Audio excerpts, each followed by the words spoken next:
Hello， 小伙伴，大家好，我是大冰块。只有这里才有大飙车最全的拆车视频，还不快来了解一下？我就不知道它是高德地图这边它不给你升级，还是主机厂这边把这茬给忘了。这台车的地图版本就是4.0版本，都已经算是一个比较高的版本了。里面还是一个六边形，像纸一样的薄啊！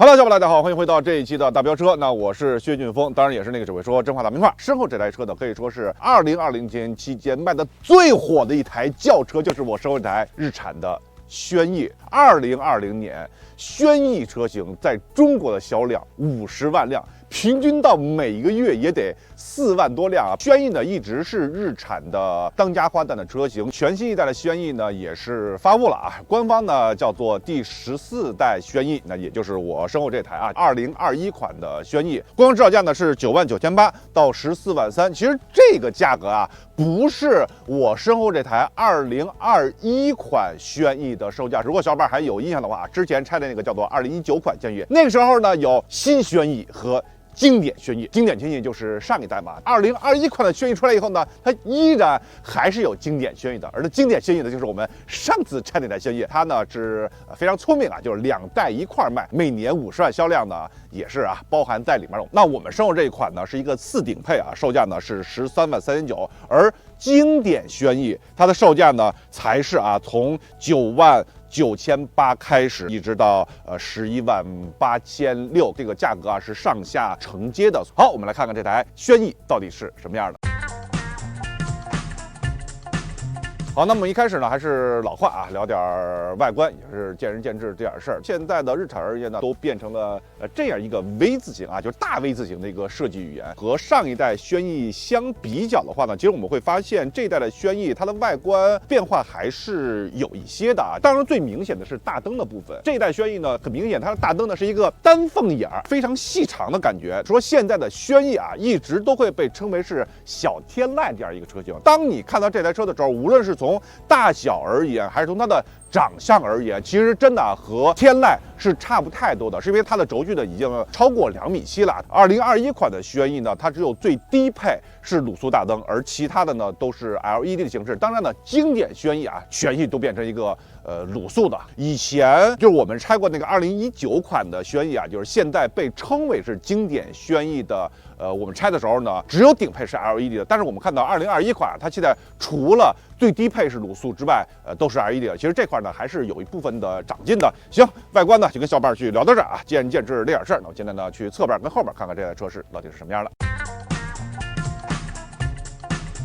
好，那我们来到侧面啊，轴距的纸面数据呢是2712啊，就是比上一代产品要多出12毫米，因为上一代产品的轴距是2.7米啊，2.7米是日系车非常爱用的一个轴距的长度，包括说我们之前的卡罗拉呀、雷凌啊，都是一个2.7米轴距，但是这一代呢的确是要大出那么一点点。大家看它的后面造型是特别的溜背，现在很多的轿车都开始慢慢的去使用，是因为呢我们不否认，就是这台车呢，你从外观来看的话，它是显得一个特别的修长，就会让你感觉这个车很大，但是呢它比较扁，这会发生一个什么样的问题呢？就是当你走进车里的时候，你会发现，只要你一不小心，你就会有这种的一下，是因为它这块特别矮。刚才也开玩笑说，万一说呢，我这脖子啊有点不太舒服，不能低头，这车我恨不得我都进不去。好，那我们来到尾部呢，跟小伙伴去看一下。首先外观啊，外观呢，我认为也是前后呼应的，因为前面是一个比较修长，那后面它的尾灯呢也是比较修长，并且呢，它上面是一个黑颜色的边儿，这块呢会显得整个后面，尤其是我们这台是一个白颜色的车啊，反差是比较大的。标识呢依然是东风日产，然后中间呢是 Nissan， 左边是轩逸的名字。那后备箱我们把它打开，看一下里面什么样。首先啊，说一下开启的质感，阻尼做的是特别的不舒适啊，就是大家看啊，一开它也就是轻轻的抬一点儿。 你往上抬，它不会有一个自然向上抬的那么一个东西，你只有用手不停的往上推才可以。这种成本相对而言比较低一些。当然说啊，我们说正常使用呢还是没有问题的，但是对于这种品质的提升，其实真的是从细节里面去呈现出来的。那这台车的顶部呢，还是有紧急开关的这样一个东西，并且呢，它是一个单独的拉手啊，这个做的还是很棒的，并且呢，它的这一个塑料的材质啊，也是夜光的形式。那下面的板呢，打开以后会见到相应的备胎，上面是相应的工具，也是三角盘啊、千斤顶啊等等一些工具。那我们打开以后呢，会看见它的备胎，品牌叫马西斯 T12570R16，OK， 就是备胎的型号。里面呢是没有任何的隔音棉的，在我们的积分表里面呢就没有相应的分数了。把它放回去以后呢，会看到第二个点啊，就是它这后面这个板儿，首先它是特别的薄，具体它的隔音好不好呢？我们明年试驾时候会跟小伙伴去聊得更多一些。老规矩啊，用我们大飙车在车商城里面跟小伙伴去推荐的这个手拉式的便携的箱子啊，是非常好用的。我们来测一下后尾箱的储藏能力，我们依然是把它打开，看它能装下几个。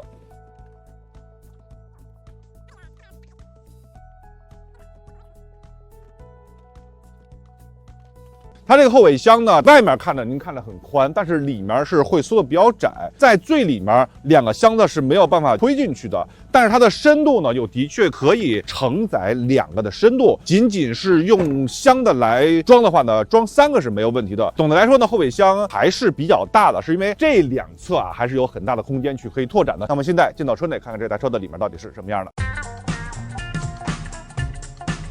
现在呢，就来到车内啊，跟小伙伴去聊一下这台2021款的全新的轩逸啊，大致是什么样的。首先4门啊，只有主驾驶是一键升降，而其他的3个门呢都是普通形式啊，这个呢就有点落伍了。再往上呢是有2个按键，左边呢是防止后面熊孩子乱碰的按键啊，右边呢是前后门的开锁解锁。再往上呢是反光镜的调节。再往前看，左侧呢还有一些按钮，第一个呢是 Eco 模式，再往右呢是仪表盘亮暗的调节，再往右呢是 Trip Rest 的按键，也就是 A 里程、B 里程和总里程循环的这样一个按键。上清零的话啊，就是摁住了就可以进行清零了。再往下呢，左边第一个是手动的大灯水平调节，再往右呢是启停的开关啊，这台车是带自动启停的。再往右呢是后尾箱的开关。好，那接下来呢说一下方向盘，是一个多功能方向盘，并且呢这个多功能方向盘呢一定是可以绝对逼死处女座的这么一个方向盘。首先呢，上面是有钮啊，左边有钮，但是右边呢它有一个板儿，这个板儿呢它没有钮。咱们先不说它怎么用啊，就看着让人极其的难受。这也不是日产车第一次这么干了。一般来说呢，方向盘上面钮呢基本上都是布的比较全，它是会为了美观的程度，尽量的把这种差异做的比较少。这台车啊，右边如果有按键的话，是巡航的这样一个配置。说句心里话，定速巡航这个东西吧，它真的不是一个多么高深的这样一个配置了。这种东西实现是非常简单的，尤其是现在在康巴斯啊，包括说全车都是电脑这个时代，其实就是一个按钮跟一段代码的事儿。所以说呢，这个配置的差异啊，我是有点不太能接受的。左侧呢是一共划分2个区域啊，一个多媒体的区域和行车电脑的区域。多媒体呢很简单，最左边呢是音量的调节，下面呢是上曲下曲啊。说一下它的行车电脑的逻辑吧，前面还是有相应的液晶屏，它也是分为几个大的菜单，也是摁左右啊可以相应切换啊。菜单呢做的其实是有点复杂，它光横菜单有8个菜单，并且啊一页都显示不完，您还得再蹦2个。但是呢你会发现，就是它的里面这些数据啊，其实很多项是可以合并在一起的。例如说第一项，它只显示一个车速和平均车速，它有上下翻页。第2页是空，是没有。第2项是启停的计时，然后是行程，这3项完全可以当做一项去列出来，上面菜单就会减少很多。我去想看一个平均油耗的时候啊，调半天我才能调出来。停车启动这按钮再翻页才能够去找到这个功能。再往右看到会有胎压监测，那这台车呢也是一个主动式的胎压监测。现在国内的话，胎压监测是一个标配了，而且呢我们也是会看到越来越多的车型啊在用主动式胎压监测，能够显示实际数据的这种。当然说呢，这个也是有一定原因的。现在胎压监测的一般是有2大类，第一大类呢叫做被动式的胎压监测，也就是通过 ESP， 然后通过轮胎的圈速估算出你的哪个轮胎可能会有失压的这种情况。这种情况吧，它是依赖于 ESP 的，而 ESP 呢往往又是类似于像博世这样大公司的一个专利。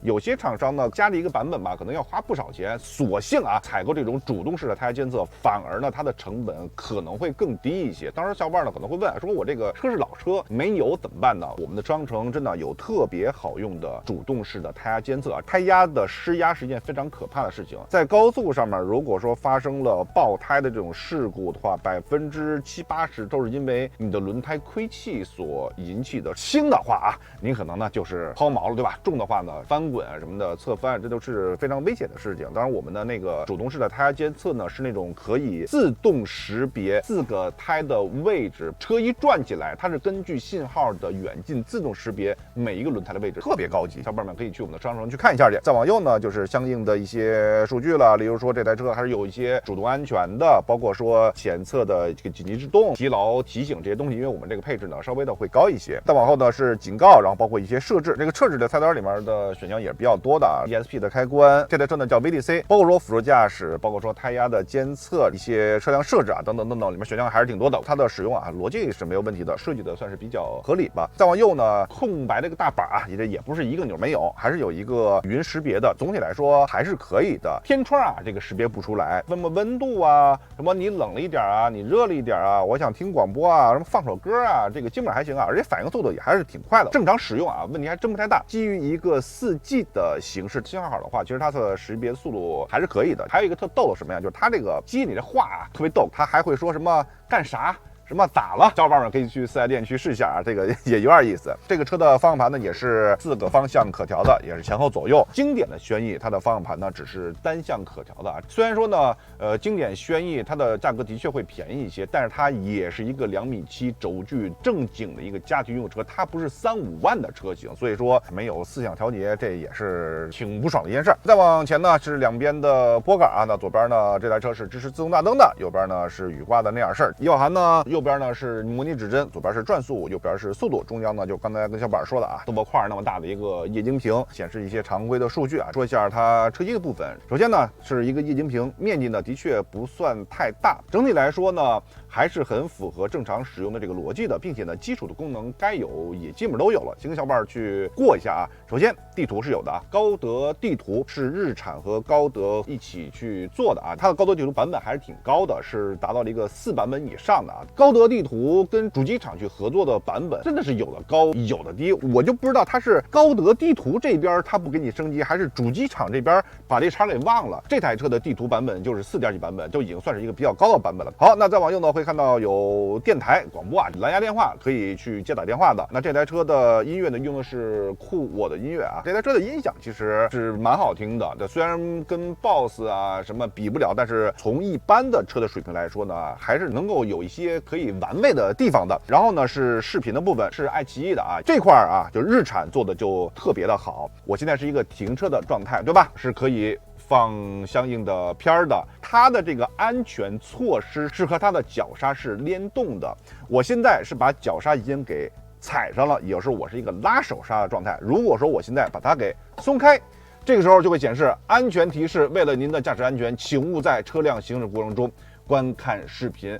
这个是一个非常负责任的态度。国内的法规呢可能没有这一项的强制要求，但是我还会说，你就能不能有点叫做社会责任心？那么大个一个屏幕，是不是歌随便唱，影片随便看，游戏随便玩？有小伙伴一定会说，你是一个大人，对不对？你就不能对你自己的行为有点控制力吗？是不是？你要非要这么说也是没错。那我换句话说了，所有的免责是不是都是可以免去的呀？所以说呢，我还会说啊，就是一定是要有这种措施在里面。你要说真要是想打一个擦边球，哪怕说您在车机里面说给设置一个开关也好，作为一个车企而言，你不光是设计师一辆车，更多的是社会责任这些东西。当然呢，对于日产的这台车机呢，它依然是过多的会依赖于4G 部分嘛。它在个人信息里面呢，也是有这种套餐的说明，不便宜啊。最贵的一档1年598块钱。如果您呢真觉得这个有点贵的话啊，您也可以把自己的手机呢打开热点，也是没有问题的。后面还有一些设置，主要是对车机这部分的一些选项吧，包括说什么显示啊、声音啊、音效啊、网络啊等等这些东西。好，这就是这台车的车机的一个大致情况啊。虽然说啊没有那么的丰富多彩，但是说对于驾驶员这一部分的需求而言，我觉得它提供的够了。左右呢还是有一些相应的按键，在最下面这块呢还是有一些虚拟按键啊，可以在地图然后音乐这块呢可以直接去摁下去的。我觉得这个也是一个进步。我印象中骐达是没有这个按键的，骐达都是要用从上面的一些按钮的地方去摁的。好，再往下呢是3个出风口，并且是圆形的，也是很多的方向可以调，通过中央的旋钮方式去控制它的开与关。